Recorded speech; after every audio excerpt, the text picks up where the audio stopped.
j'espère que vous allez bien. Aujourd'hui, je vous fais ma troisième vidéo. Donc, avec un petit peu de retard, parce que comme vous le savez, je suis en clinique psychiatrique et ces derniers jours ont été un petit peu difficiles pour moi. Mais je suis là et du coup, comme promis, je vous la fais. Mieux vaut tard que jamais. Donc, pour petit rappel, ma toute première vidéo, il s'agissait un peu de théorie, on va dire, un petit peu une vidéo scolaire qui expliquait ma maladie et qu'est-ce que la bipolarité. Voilà, littéralement, donc c'était de la pure théorie. La deuxième vidéo, c'était une prise de conscience qu'il me fallait absolument partager avec vous parce que je jugeais important de vous expliquer l'ampleur des dégâts que pouvaient avoir les mots de manière très négative sur des personnes fragiles psychologiquement. Donc c'était un message fort, donc je vous invite vraiment à aller la regarder. Je vous mettrai à la toute fin de ma vidéo mes liens des réseaux sociaux. Donc vous retrouverez mon Insta et ma page YouTube. Voilà, donc là aujourd'hui on va parler des hôpitaux psychiatriques. Voilà, parce que beaucoup de personnes ont de préjugés sur ça, beaucoup de personnes pensent que nous vivons dans des chambres capitonnées, que nous avons une camisole de force sur le lit, que nous sommes attachés toutes les nuits, que nous sommes shootés aux médicaments au point de ne plus être capables de tenir debout, et c'est faux. Donc aujourd'hui ce que je vais faire, et du coup ce tournage va être en plusieurs jours et non pas en une seule journée, donc ça va être un peu des petits moments pris par-ci par-là, des montages photos, des petites vidéos, des petits instants de vidéo comme ça, plusieurs vidéos sur plusieurs jours qui vont être posées, pour vous montrer qu'on est quand même dans un endroit avec un certain confort. Alors je tiens à préciser dès le départ que les cliniques psychiatriques sont abordables à tout le monde, qu'on soit aisé financièrement ou dans une situation précaire. Vraiment parce que nous avons deux types de chambres, c'est-à-dire que nous avons la chambre seule qui est certes coûteuse mais parfois remboursée pendant un certain temps par la mutuelle. Pour ma part, je suis en chambre seule pendant un mois sans rien payer à ma charge. Enfin, je paye ma mutuelle, mais ce que je veux dire, c'est qu'elle me prend l'intégralité de la chambre seule pendant un mois. Là, d'ici la semaine prochaine, je vais passer en chambre double. Et d'ailleurs, je pense que ça sera le sujet de ma quatrième vidéo. Je vous ferai vivre le changement de chambre. Voilà.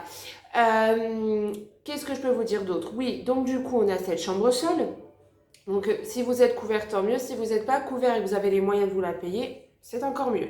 Mais pour ceux qui n'ont pas forcément les moyens et qui se disent « Ah bah mince, j'ai des situations financières un peu compliquées, je peux pas avoir accès au privé, donc forcément je vais dans le public, forcément ben, peut-être que ça sera pas le même confort et que ça risque d'être horrible ». Faux, encore une fois, nous avons des chambres doubles qui sont entièrement prises en charge par la sécurité sociale.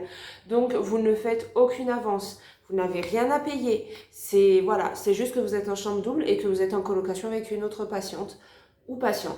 Voilà, de toute façon les sexes ne sont pas mélangés, hein. Je tiens à préciser, c'est chambre de filles ou chambre de garçons. Voilà, hein, avant qu'il y en ait qui se fassent des idées.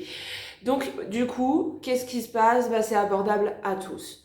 Voilà, donc sur cette vidéo, je vais vous montrer que la clinique psychiatrique en soi n'est pas un asile de fous, que c'est abordable à tous. Je vais vous faire une visite guidée de ma chambre pour vous montrer que j'ai quand même un minimum de confort et que surtout je peux en faire ce que je veux. Je vais vous montrer une petite visite guidée des extérieurs pour vous montrer quand même que nous ne sommes pas enfermés dans nos chambres, nous avons la possibilité d'avoir des extérieurs. Et là en plus, la super bonne nouvelle, c'est que maintenant on nous autorise de nouveau les visites.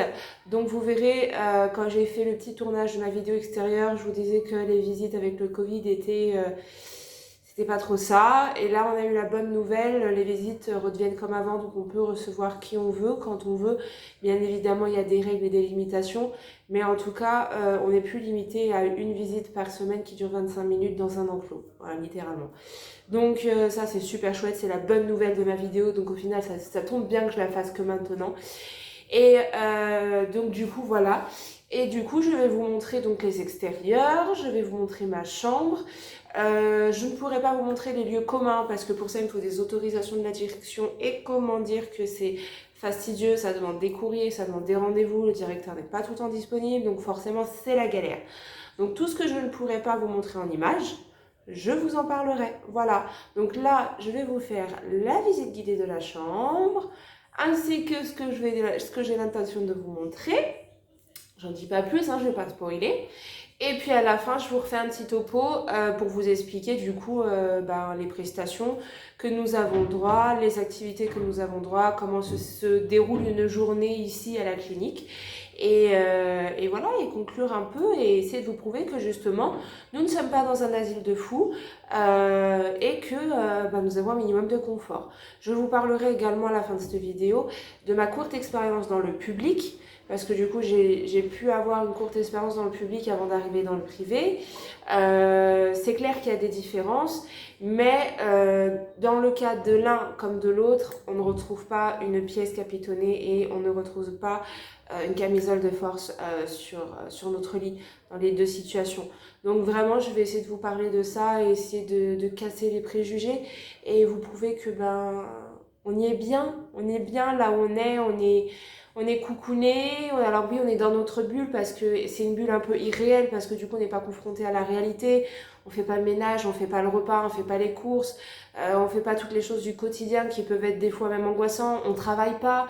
Donc du coup c'est vrai que c'est un peu une bulle ici, mais c'est une bulle où on est protégé, on est écouté, on est pris en charge, où on s'occupe de nous et où on a surtout du temps pour nous, pour se remettre en question, pour pouvoir faire une mise au point sur notre vie, sur ce qu'on veut de notre avenir, sur les choses qu'on veut changer à la sortie, parce qu'en fait on arrive tous ici avec un objectif, c'est de guérir ce qui ne va pas chez nous, mais c'est surtout de fixer des objectifs pour la sortie. C'est de se dire, voilà, moi dehors, je veux pas qu'il se reproduise ça et ça et ça, parce que ça m'a fait plonger, parce que ça m'a rendu mal. Je veux changer ma vie, je veux changer mon quotidien en bien.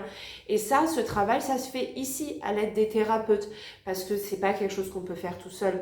On a parfois besoin d'être guidé, et parfois, sans parler d'être guidé, rien que de parler avec un thérapeute, un infirmier, un psychologue, un psychiatre, et qu'est-ce qui se passe? On a nos propres prises de conscience, et en fait on a des fois pas besoin d'eux pour nous dire quoi faire.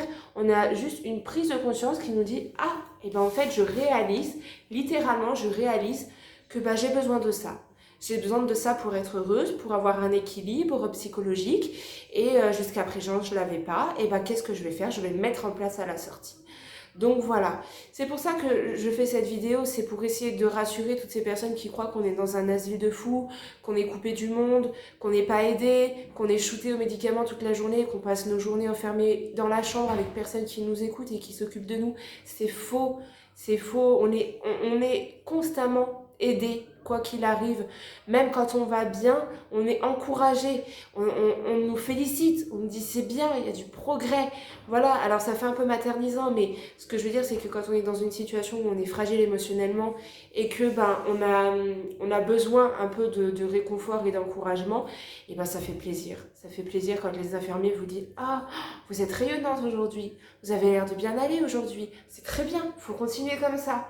Et moi, c'est des petites choses comme ça qui m'ont permis de reprendre le dessus un peu sur ma vie, en tout cas sur mon apparence. Je sais, pour les personnes qui me suivent sur Instagram, j'ai posté une photo de moi avant l'hospitalisation où je ne me maquillais plus depuis plusieurs mois. Je ne prenais pas la peine de prendre soin de moi. Je ne prenais pas la peine de m'habiller ou quoi que ce soit. Aujourd'hui, je suis tous les jours habillée. Je suis tous les jours coiffée comme je l'aime. Et je suis tous les jours avec un joli petit make-up. Voilà, avec un joli petit maquillage. Parce que ça me fait du bien au moral et que ça fait partie de ma personnalité. Et je l'avais perdu ces derniers temps.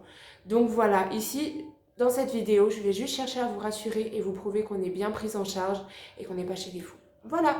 Donc là, on va commencer par la visite guidée de ma chambre. Donc, nous voici la fameuse porte d'entrée de ma chambre. Vous pouvez y trouver en rentrant tout de suite ici une pièce qui est la salle de bain. Oui, nous avons dans chaque chambre notre propre salle de bain. Nous n'avons pas de salle de bain commune. Voilà. Et voici ma salle de bain. Voilà, c'est assez studieux quand même, hein. C'est pas mal, on peut dire. Donc voilà, oui, j'ai beaucoup de produits de beauté. Et vous voyez, je peux tout emmener et tout utiliser, et voilà, et je peux m'installer comme je veux, voilà. Ensuite, nous avons un petit côté miroir avec ma petite déco, ma petite touche personnelle, voilà, les petites photos de mes bébés, de ma famille, de moi-même, voilà. On continue, mon petit trépied. Oh, j'ai la télé! Oui, merveilleux. Qu'est-ce que j'ai ici? Ici, vous retrouvez mon PC, ma petite décoration, mes photos, parce que j'aime beaucoup apporter ma petite touche personnelle, mes photos, et surtout me rappeler un peu que je suis ici pour me battre pour eux et pour ma famille, et ça, c'est important. Et j'y ai le droit. J'ai des petites décos, oui, oui, voilà. Voilà. Là, j'ai mes placards, voilà. J'ai tout ça de placards et de tiroirs, rien que pour moi. Non mais je vous montre, je n'ai pas de camisole de force, regardez. J'ai des vêtements, oui c'est mes petites culottes. Ouh. Et ici, ça continue. J'ai toutes mes affaires, toutes mes chaussures, j'ai vraiment tout, j'ai vraiment tout. Et attendez, le mieux, c'est que je dors sur un super lit confortable que j'ai décoré là aussi, parce que tout ce qui est le plaid, la guirlande, l'attrape-rêve, le coussin, c'est à moi. J'ai un petit fauteuil et j'ai une super luminosité. Vraiment, vraiment, on peut pas demander mieux, j'ai envie de dire. Donc voilà, tout ça pour vous prouver que je ne vis pas dans une pièce capitonnée et qu'il n'y a pas de camisole de force sur mon lit. Voilà. Qui sait qui a reçu un colis? Parce que oui, à la clinique, on peut recevoir des colis, on peut nous les envoyer, on peut passer commande, on peut tout se faire livrer, tout se faire livrer. Sans déconner, il y a quelqu'un qui s'est fait livrer je ne sais quoi par Ikea. De gros cartons d'Ikea. Donc je pense que la personne s'est fait carrément livrer des meubles d'Ikea pour sa chambre. Je sais pas. Et du coup, moi je l'aime bien. Je l'ouvre avec vous.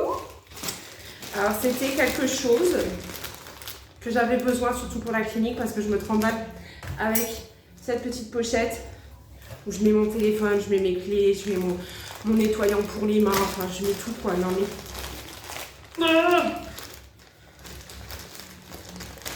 Ah! Voilà. À votre avis, qu'est-ce que c'est? Qu'est-ce que c'est? Qu'est-ce que c'est? Alors ça vient de Just a Fan pour le petit côté magasin, le petit côté pub aussi, c'est pas, non? Voilà, et c'est...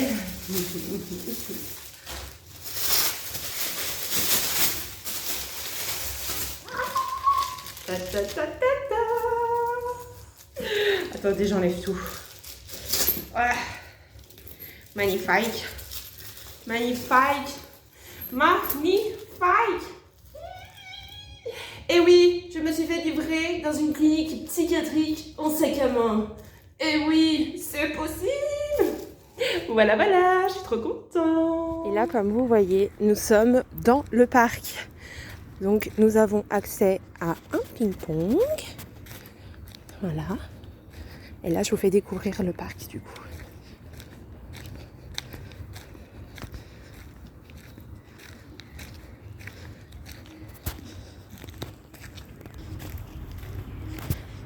Hop. Petite table de repos. Voilà. Et on a de super beaux arbres. On a une très très jolie petite forêt, parc vraiment reposante où on peut trouver des tables de pique-nique pour quand on reçoit nos visites, même si aujourd'hui malgré le Covid on n'a pas vraiment trop le droit aux visites, en tout cas en temps normal on y a le droit et c'est vraiment très agréable. Vous voyez, on est loin d'un asile de fous, c'est reposant comme endroit, on y est bien. On a des personnes que je vous montrerai pas mais à la droite qui mettent la musique et jouent à la pétanque. Et regardez, le parc est énorme. On a un magnifique endroit. Est-ce que ça ressemble à un asile de fous? Je suis pas sûre. Qu'est-ce que vous en dites vous? Ça ressemble à un asile de fous?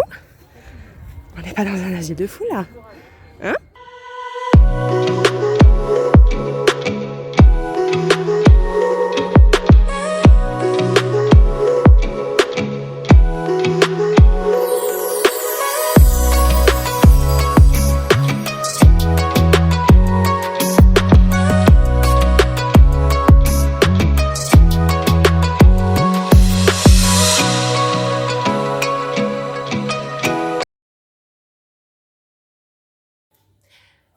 Me revoilà mes loulous. Bon, j'espère que ma petite vidéo vous a plu, que mes petits montages vous ont plu. Et du coup, là, on va faire un petit peu la conclusion de tout ça. Et on va parler donc de tout ce que je n'ai pas pu vous montrer en images.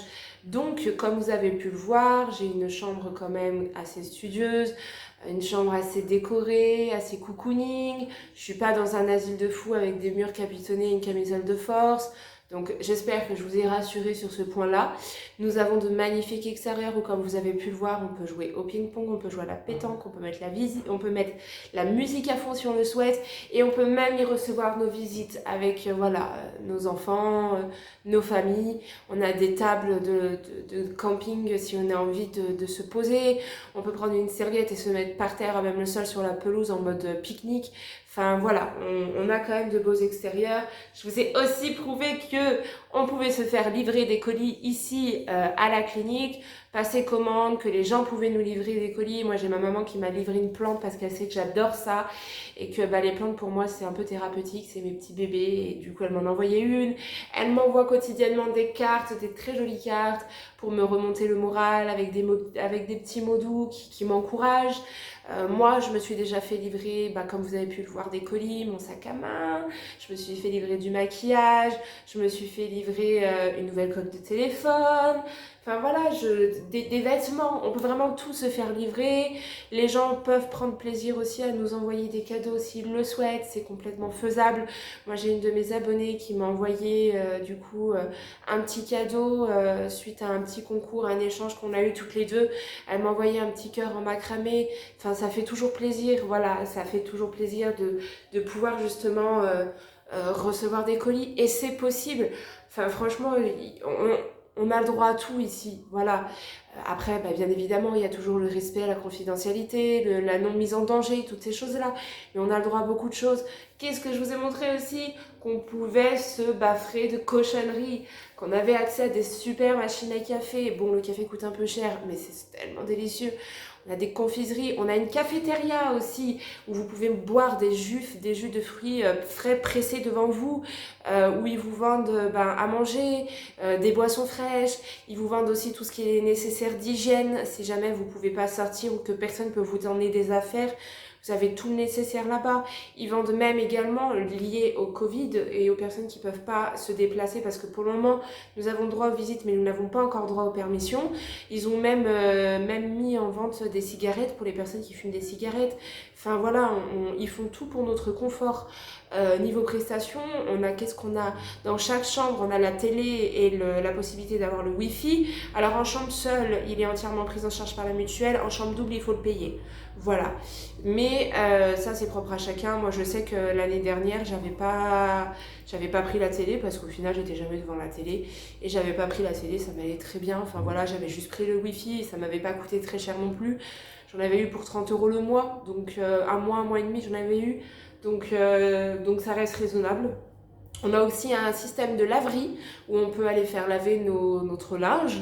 Nous mangeons non pas dans nos chambres, mais dans une cafétéria, un self si vous voulez, où c'est un peu comme à la cantine, vous vous servez en entrée, en dessert, on vous sert le plat chaud, et vous mangez en communauté, donc vous mangez avec les personnes, les patients avec qui vous vous entendez bien, ou tout seul, si vous avez envie d'être tout seul. Là encore, il n'y a pas de règles. Les seules règles qu'il y a, c'est de limiter le nombre de personnes par table vis-à-vis du Covid, pour pouvoir respecter au mieux les distances, mais sinon vous mangez vraiment avec qui vous voulez, donc ça c'est vraiment fabuleux. On a des très bons repas, des repas qui sont faits par des cuisiniers quand même, qui d'ailleurs l'un d'entre eux vient d'un grand restaurant, donc qui cuisine très bien, donc on peut pas dire qu'on mange mal. Ça n'a rien à voir avec les repas qu'on vous sert à l'hôpital. Non, là on mange vraiment très bien. Qu'est-ce que nous avons d'autre? En fait, on a tellement de choses. On a les activités, voilà, les activités, super important, parce que outre le côté médicamenteux, on n'a pas que les médicaments, on a aussi tout ce qui est l'aspect thérapeutique. Donc vous voyez au moins une fois par semaine votre psychologue. En fonction des pathologies, ça peut être de 1 à 2 fois par semaine. Vous voyez votre psychiatre tous les jours, donc il ne gère pas que le traitement, il vous aide aussi à gérer vos émotions. Moi, je sais que ce soit le psychologue ou le psychiatre, j'ai toujours eu les deux qui m'ont toujours aidé, trouver les solutions à mes problèmes, qui m'ont fait faire des exercices pour régler les choses qui n'allaient pas chez moi. Donc les deux étaient très investis. Le psychiatre ne se contentait pas de faire le traitement, il me demande chaque jour comment je vais, comment s'est passé la veille. Donc voilà, il y a vraiment un bon investissement. Vous avez les infirmiers qui sont présents aussi quand vous n'allez pas bien et que vous avez besoin de parler. Hier, j'étais pas bien, j'ai eu une petite crise parce que j'en avais un petit peu marre d'être ici, je vous le cache pas. Parce que comme vous le savez, je suis ici à cause de mes médicaments, de mon traitement que mon corps rejette. Et nous avons fait une prise de sang qui est très compliquée à faire, qui se fait dans un laboratoire à Paris. Et ça fait déjà 3 semaines qu'on attend les résultats et qu'on ne les a pas. Donc, quand on s'appelle Julie et qu'on n'est pas impatiente, pas patiente du tout, comment dire que ça pose problème. Parce que 3 semaines, pour moi, ça fait éternellement long. Voilà, sachant qu'une fois que j'aurai mon traitement, j'aurai encore 3 semaines d'observation pour voir si mon traitement fonctionne. Donc hier, c'est vrai que j'ai un petit peu saturé, j'avais un petit peu beaucoup envie de rentrer chez moi. Non pas parce que je m'y sens pas bien ici et parce que j'ai pas tout le confort qu'il faut, mais simplement parce que mes 2 hommes et ma maison me manquaient tout simplement. Voilà, la crise est passée, aujourd'hui je vais mieux, on passe à autre chose. Mais encore une fois, j'ai été écoutée et on m'a aidée. Au niveau des activités, on en a énormément. Je ne pourrais pas tout vous les dire, mais je vais vous en citer quelques-uns. On a de l'art-thérapie, on a de la sophrologie, de la relaxation, on a du yoga, on a du pilates, on a du sport, de la remise en forme. Nous avons des groupes de parole, nous avons aussi tout ce qui est les groupes d'addiction qui sont aussi là pour les personnes pour des personnes qui sont venues pour des addictions. Nous avons, qu'est-ce que nous avons nous avons des... on a beaucoup de choses en fait, tellement de choses que du coup je ne saurais pas tout vous dire. On a de la randonnée, on a de la marche nordique. On a pas mal de choses. En fait, on s'ennuie pas. Bon, forcément, les groupes sont limités. On n'a pas des activités tous les jours. Donc, c'est pour ça que c'est important qu'on ait tous chacun de quoi s'occuper dans notre chambre.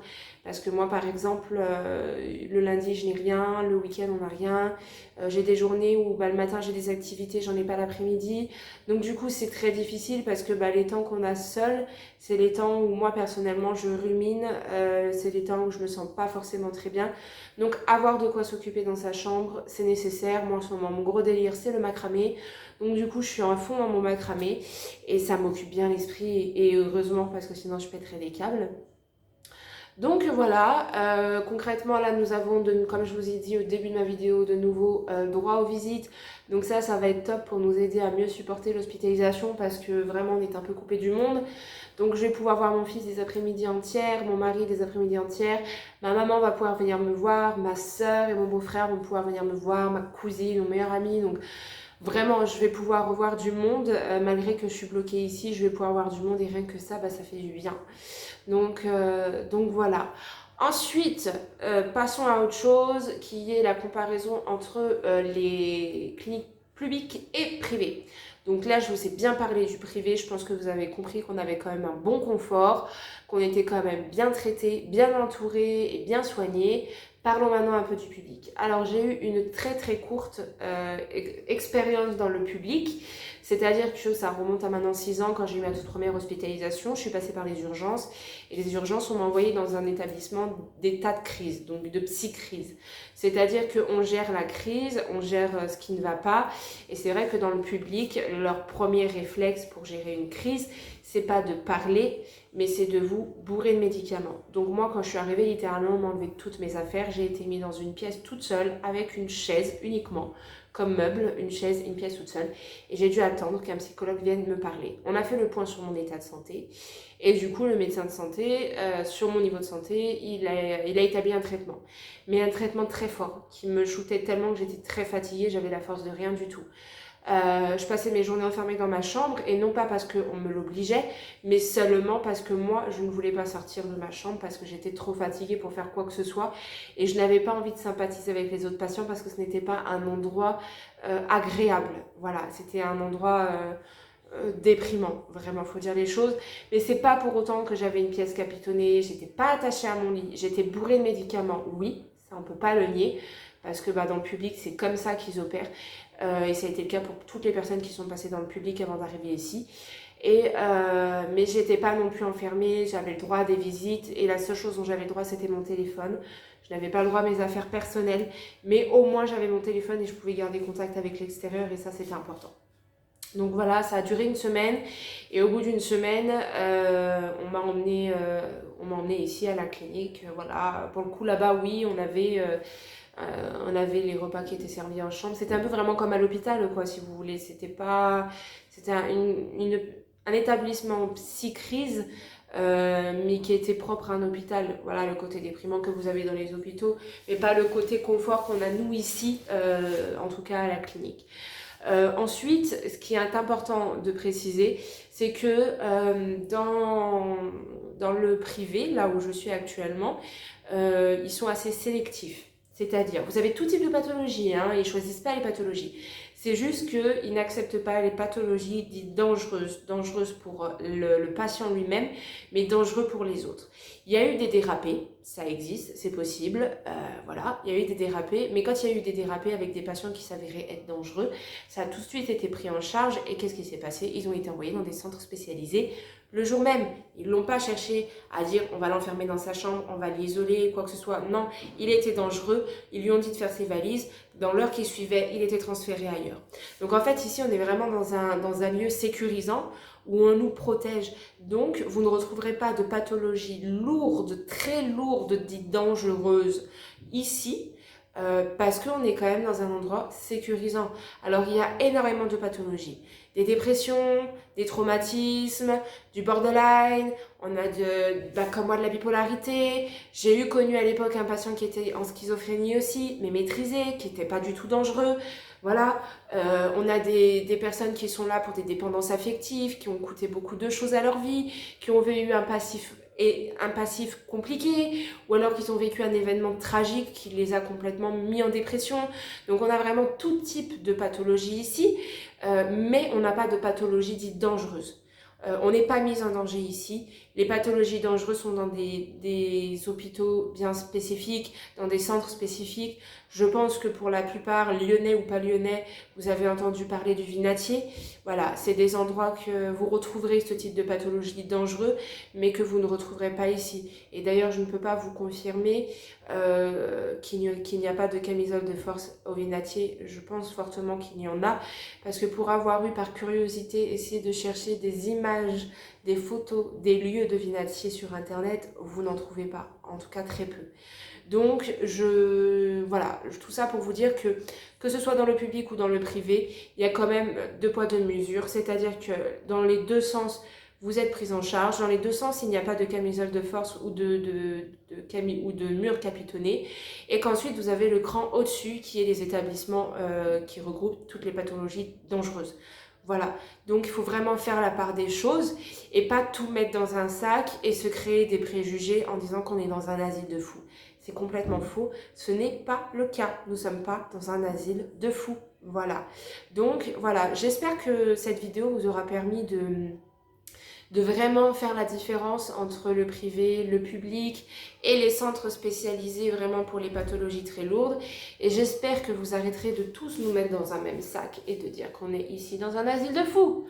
Non, non, je ne suis pas folle, je ne suis pas dans un asile de fous, je suis malade, oui, je n'ai pas honte de le dire, je l'assume pleinement, j'apprends à vivre avec, je suis ici pour me soigner, mais tout va bien dans ma tête, je ne suis pas folle, je ne suis pas moins que rien, je suis pas quelqu'un qui ne mérite pas d'avoir une vie normale, j'ai une vie normale, j'ai un fils, j'ai un mari, j'ai une maison, j'ai des animaux, voilà, j'ai comme tout le monde une vie normale, c'est juste que pour moi c'est plus difficile émotionnellement que pour les autres, que je fais face à des choses que les autres ne comprennent pas et ne connaissent pas, mais ça ne fait pas moi quelqu'un de folle et ça ne fait pas de moi quelqu'un d'anormal. Je suis malade, mais je suis quelqu'un de normal. Donc maintenant, s'il vous plaît, arrêtez vos préjugés et vraiment changez votre façon de voir sur tout ça. Et c'est tout ce que j'ai à vous dire, c'était le message à passer, c'est que ici on y est bien, on est en sécurité, on est soigné et on n'est pas des fous. Alors stop, je ne veux plus du tout entendre ce mot, je veux plus entendre qu'on est dans un asile de fous, je veux plus entendre qu'on est des fous, je ne veux plus entendre que les malades mentaux sont des merdes et des moins que rien, je veux plus entendre qu'ici nous sommes dans des chambres capitonnées avec des camisoles de force où on est coupé du monde, on peut voir personne, on est enfermé dans nos chambres et qu'on n'a même pas le droit au téléphone. Je veux plus entendre tout ça. C'est fini. stop, vous me suivez. Et vous voyez bien maintenant au bout de la 3e vidéo que ce n'est pas le cas, que tous les préjugés qu'ont ces personnes sont faux, ils sont infondés. Ne vous permettez pas de poser des préjugés quand vous ne connaissez pas les choses réellement. Alors là maintenant avec ma vidéo, permettez-vous si vous le voulez le préjugé, mais remettez-vous en question. Parce que je vous ai prouvé une chose, c'est que ici, c'est pas un asile de fous. Donc, cogitez là-dedans. Même si vous êtes saint d'esprit bien plus que je ne le suis moi, cogitez et dites-vous que tous vos préjugés c'était infondé et que une remise en question sur soi-même, c'est peut-être la chose à faire, surtout quand on est très négatif. Voilà. Donc là, je vais vous dire au revoir.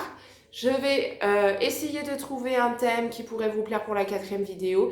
Et tout de suite après, vous retrouverez mes réseaux sociaux. Au revoir!